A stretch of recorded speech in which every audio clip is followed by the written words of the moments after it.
What's up, everyone? We're back with some more Etheria Restart. Appreciate you guys for tuning in. Now, we're going to be getting into my top 10 SR Animus. This is really important to note that when you're getting into the world of Etheria, yes, you're going to absolutely want to snag and have as many SSRs as you possibly can. But this does not mean that the SRs are not valuable, and you also have to consider the amount of resources that it's going to take to invest into an SSR versus an SR. And it's going to be very efficient to helping you flesh out your account when you're considering SR investments, and there's some really amazing ones that's going to help not only get you through the early game, but even into mid game all the way through, and I would even say become mainstays even in end game. This is the CBT, so some things are subject to change, and we will be updating this video as well when the time comes for the official release. All right, so first unit we're going to be jumping in, taking a look at, coming in at number 10 is going to be Gray. Gray is going to be one of the freebie units that you're going to be getting, and I actually will argue that he's quite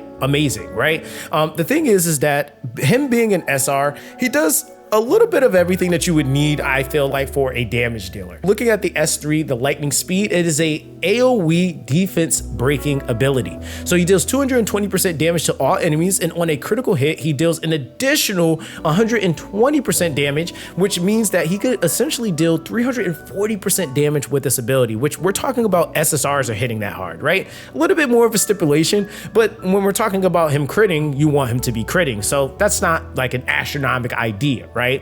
So then on top of that, he also can then inflict a 2-turn defense break. So this is something that's going to be really nice, because keep in mind, defense breaks, especially a 60% one, is going to allow you to enable your team, even at much lower gear values or thresholds, to hit harder, do more damage, clear things faster. The other thing is too, is because of how his ability works, what he typically will use is his skill 2 first, where he'll actually give a crit rate buff of 30%, and then he gains an extra turn. This applies to your entire party, and the crazy thing about this is that it would essentially be your skill 2 with the Thunderous Roar into the skill 3, where you're then going to be able to apply that defense break, and then from there on, your whole team is able to take advantage of those buffs and that debuff. Now, you also have this single target with the Electro Surge, where Gray is then going to be able to deal 250% damage, and on a critical hit, he then will get a strike prep push, which again is your turn meter push that he can give to himself. So it just allows him to really efficiently rotate his entire kit.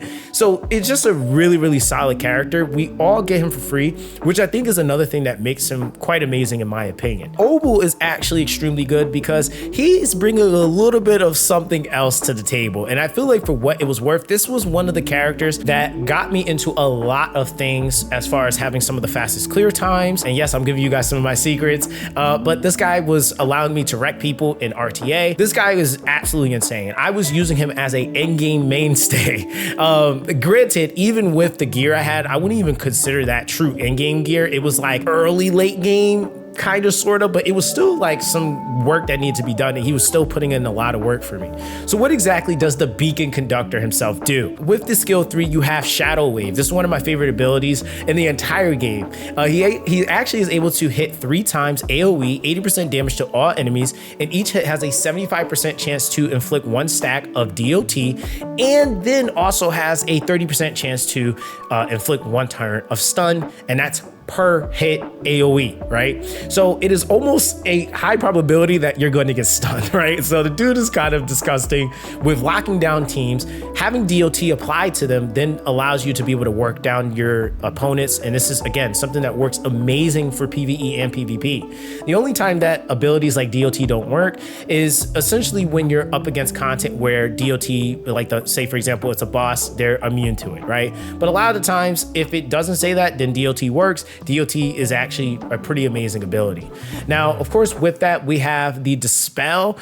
This is going to allow him to deal 210% damage with a 60% chance to convert 2 random buffs into 2 stacks of DOT on the target that he's hitting. So this, again, is another thing that allows him to be quite useful. Being able to convert buffs is actually a really potent thing and a powerful thing to be able to do.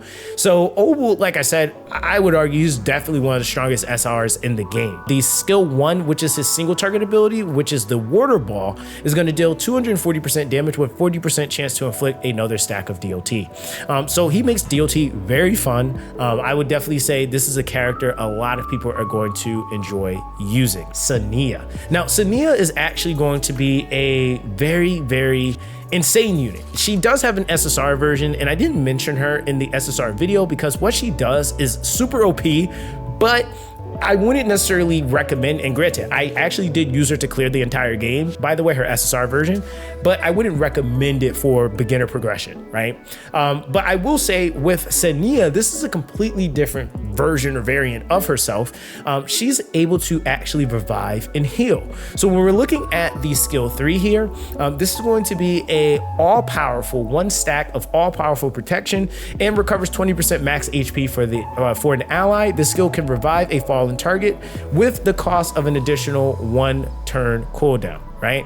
So that's essentially what would happen. Now, with all powerful protection, it increases max HP by 20% up to 3 stacks, and this effect cannot be dispelled. Now, she also has a passive ability where she is going to be able to heal 2 allies with the lowest HP percentage by 16% of her max HP. Purifies 1 debuff. Her healing effect increases by 1% for every 1% HP she loses. So the less HP she has, the more essentially she can heal. And if you notice, there's no cap on this. So that's actually kind of insane. So if you drop her really low and you don't finish her off, just expect for her to be able to just about full heal whatever she's healing, if it's herself or someone else, right? Now, on top of that, you also have in the skill 1, the Thrine Dance, which is going to allow her to be able to deal 240% damage to a single enemy, increasing her strike prep by 30%. So again, you got some turn movement there. You also have, again, the revive, which is huge. And then, of course, you have the healing efficiency increase with the reduction, essentially less health equals more healing output, which is, again, a really, really potent thing. She's definitely going to be a high value healer for a lot of people until you probably get your Ling Lao on your account. So I definitely would say that, again, for her, number 8, she's definitely a unit I would highly, highly recommend you invest into if you're looking for any sort of support for healing and sustain. Coming in at number 7, we got the homegirl, Rin. All right, now Rin is actually really cool because Rin actually is a unit that can do a lot of different things, but then still has some damage in there, right? Now, with Rin, what she's able to do in the skill 3, the Raffle Daruma, she's able to actually leap into the air, and it's such a sick animation. That's one of my favorite animations with the gourd that she uses, but dealing 160% damage with an additional damage equivalent to 75% defense, there is a 75% chance for her to inflict 1 turn of taunt and also 2 turns of attack rate. Super, super powerful. Again, like I mentioned before, Tiamat is probably the one taunter that we mentioned from the SSRs. So this would be one of your equivalent value, I would say taunters, AoE, that you could replace with instead of having Tiamat, right? Now in the skill 2, you have Source Guard, where she is then able to release an anima aroma to protect her allies, applying 2 turns of defense up and shield for equal to 270% of her defense to all allies. Now this is allowing her to be a debuffer as well as a buffer, right? So you're seeing that extra value and utility coming out of her kit. And then in the skill 1, she's doing 2 hits of damage with an additional equivalent to 40% of her defense, and each hit has a 25% chance to inflict 1 turn of taunt, right? So it is intended for targets to be hitting her. She is going to be a meat shieldy character, high HP, high defense, and then of course a lot of her damage is going to be coming from again, obviously she's going to need some damage, but is going to be a portion of it coming from that defense, which is great to have on a character like this, right? So at number 7, I feel like Rin is going to be one of those units that gives you a lot of value because, again, the amount of times that I've come across needing to have some sort of control or being able to like isolate a character that might be squishier is going to come up more than not, right? So that's basically that. Chiaki the Echo. Now this unit is extremely high in value. I will say in RTA and PvE, she's going to be a top choice. I'm just saying that off rip, right?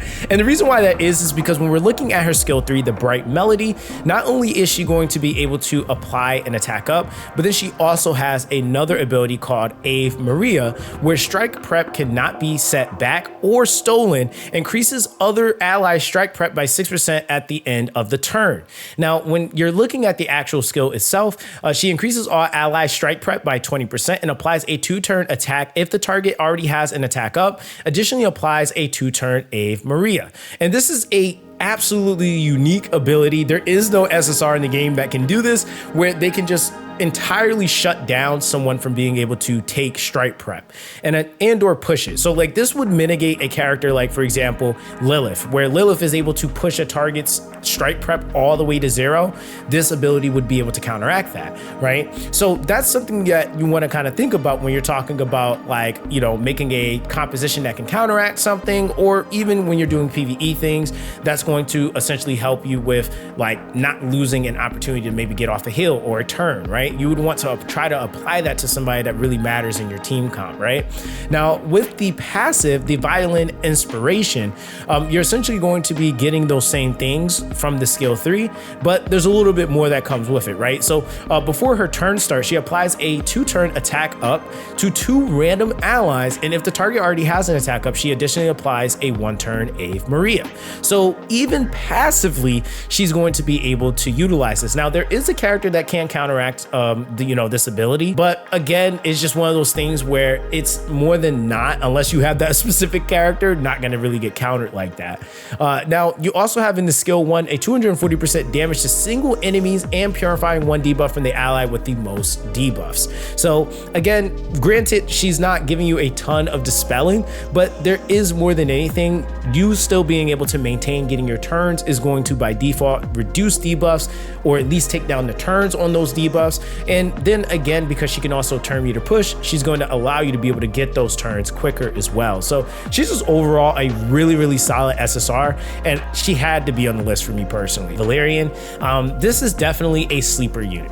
Like a lot of people at first really were kind of unsure on how effective Valerian was going to be, but she ended up being quite a problematic unit if you let her do what she does, right? Now, when we're looking at her skill 3, Deep Sleep, she has a unique effect called Hazy Dream. So for the duration, Valerian is immune to control effects and effects that affect the strike prep, right? But cannot take action. So she can't, do anything in this phase.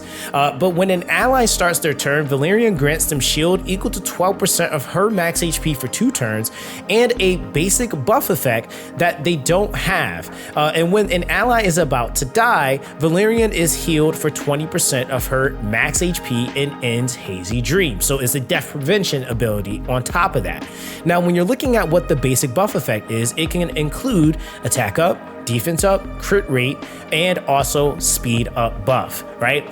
So basically with this ability and what it actually does, Valerian redistributes current HP among allies, equalizing all allies' HP percentages while gaining a 2-turn Hazy Dream for herself. Now, this is going to be really nice, especially if she's on a stacked team with units with a ton of HP, because when you're balancing HP out, it's going to give some from that higher HP based unit, and that could potentially almost fully restore a, say, squishier unit that has more DPS focus. So that's something that you can kind of think about, when you're talking about making a team around or with Valerian. And then because of that, it's like a really unique or potent way of healing without it being a quote unquote heal, right? It's just heal balancing. Now, you also have in the skill 2 the Bubble, which is going to grant a heal over time and invincibility. So it will give 1 turn of invincibility on the target and 1 turn of HOT to the entire party.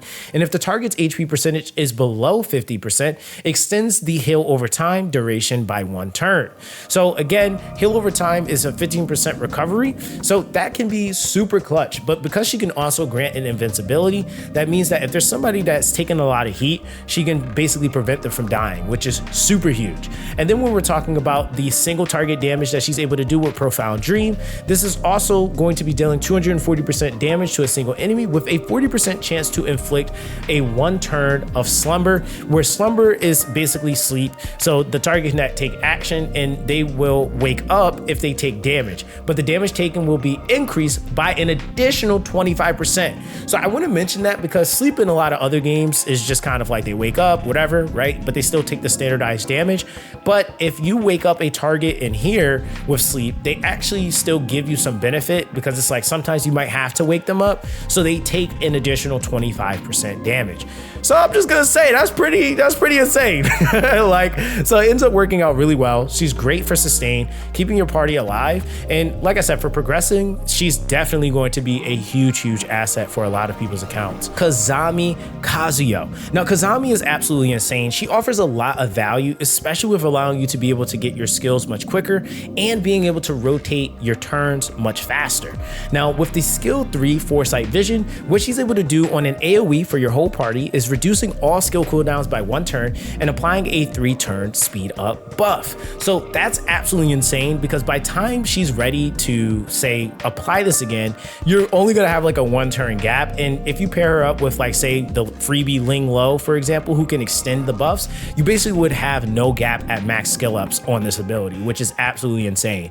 Now, when you're also looking at the Dispel with the Exposing Gaze, what you have here is 240% damage to single enemies with a 75% chance to dispel 2 buffs for the target and a 50% chance to increase the target Animus skill cooldowns by 1 turn. So what this is essentially going to be doing to you is it's going to allow you to gain some buffs, or sorry, remove buffs off of the target that you're hitting, but then also being able to reduce their ability to use their skill.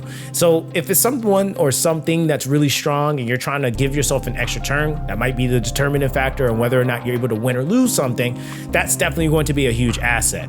Now, when you're looking at the skill 1 as well, you have the Judging Gaze, where this is 2 hits of 120% damage with a 25% chance to inflict a 2-turn speed decrease with each hit being able to apply this, right? So very straightforward in what she does. But at first I was kind of looking at this character until I actually did do testing with her and I utilized her and I was like working my way up on my account. I was like, wait a minute, like this character is actually really insane. So again, have to give her flowers, and I felt like she absolutely deserved to be on the list. Our third pick, we have Turndo. Now, this is absolutely a unit that a lot of people are going to want to invest in. And here's actually 2 reasons why. Number 1, this is the highest base speed SR in the game currently.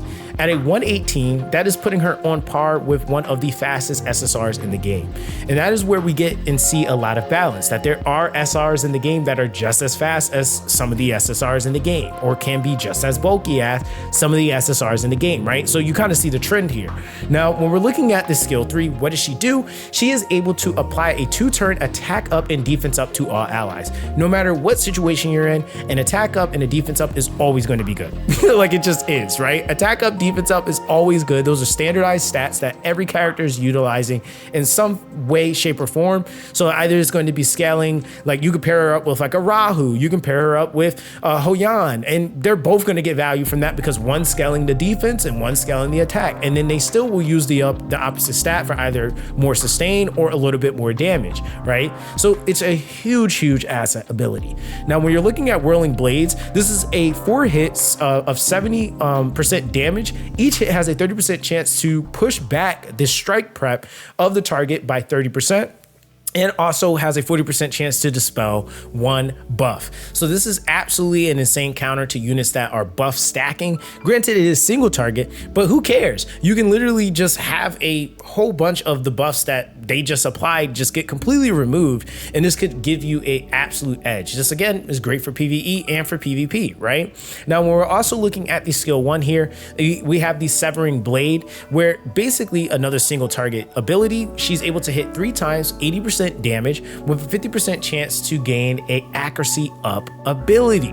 Now, this is something that is pretty unique. I would say you don't see a ton of characters that have like an accuracy plus ability, but that's going to be something that really is huge, because then it's going to allow her to be more effective at being able to remove a lot of the things that she's trying to remove, right? So that's essentially the value you're going to get with that ability, and that's why she's so freaking potent. Dina is actually one of the very first Animuses that I invested in and actually built in CBT2, and she's still a unit that I'm wholeheartedly comfortable in investing in. And the reason why is because we have a skill 3 here that does a couple of different things that I feel like are pretty massive.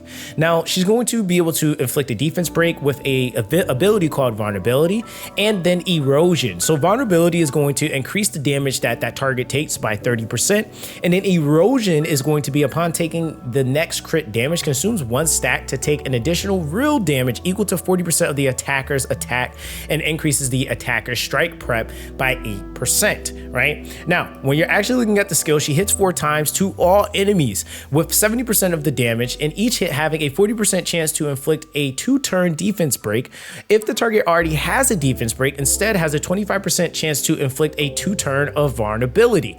Now, if the target already has vulnerability, instead inflicts with or said has a 40% chance to inflict 2 stacks of erosion. So it only gets worse. Like, that's kind of the thing with her kit, is that if you have debuffs being stacked already, it will just keep evolving and becoming worse, right? And I would argue that these are all pretty bad, right? Now, on top of that, you also have the damage boost ability that she's going to have, the Blade Torrent. So this is going to be doing 2 hits of 140% damage to a single enemy, with each hit having 80% chance to inflict 2 stacks of erosion.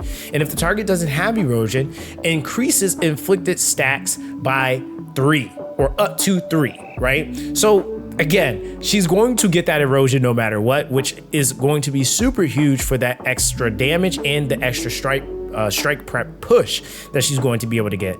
But that's not all. The icing on the cake is the S1, which is going to be great if she's like doing things like counterattacking. For example, Dina deals 240% damage to a single enemy with a 40% chance to steal 25% strike prep.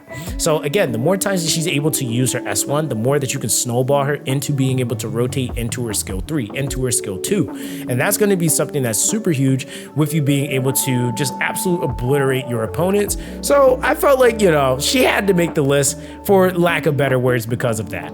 Now, last but definitely not least, our #1 slot unit, which, keep in mind, guys, once again, I have to reiterate, this is not in any particular order. We have one of the newer units, which I wanted to say for last, Kazuyo the Revere. Now, you might be wondering, like, wait, weren't you just talking about a variant of her? Yes, there are going to be different variations of characters in the game.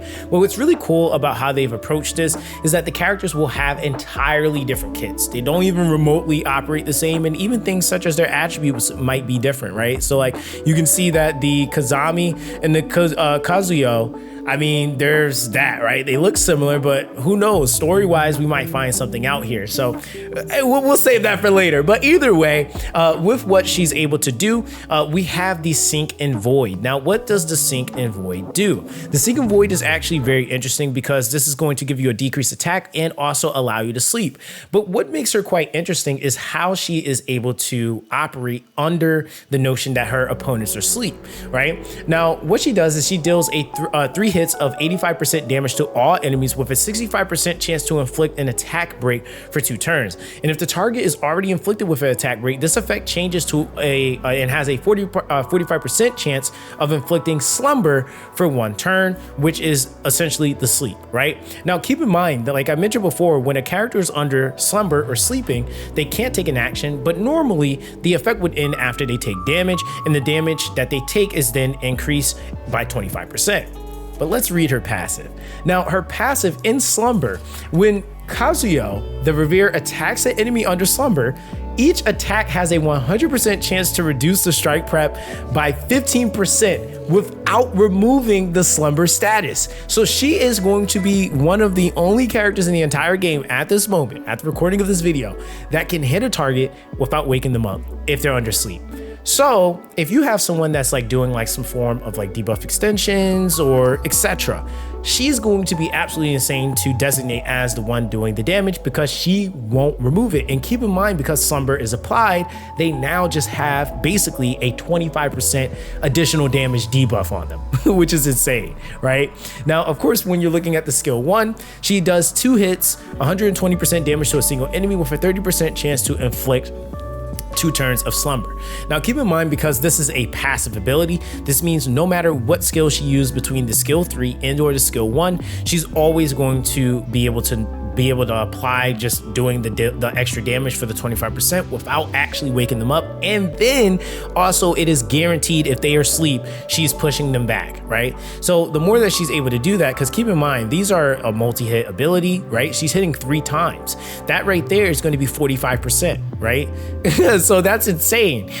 Keep in mind, this skill 1, it's 2 hits, that's 30% pushback, right? So she's going to be absolutely insane for allowing you to be able to deal some damage, but also, again, it's almost like a stun at that point because now they're not waking up to get their turn. So that's super huge. So I felt like I had to add her into the list. I feel like comfortably for number 1, she deserved it. And I feel like all of these characters cover some form or important bases that you need to have covered for both PvE and for PvP. But that's essentially going to be that with this one, guys. Let me know what you guys think in the comment section down below. I hope your accounts are looking quite great. You're getting a progression and learning as much as you can and really ultimately having fun. So again, let me know what you guys have going on in the comment section down below. Make sure you check out the links down below. Subscribe to the channel here on YouTube and as well on Twitch, twitch.tv/Zoxaskun. But that's going to be that with this one, guys. Everyone, stay blessed, and I'll catch you guys in the next one.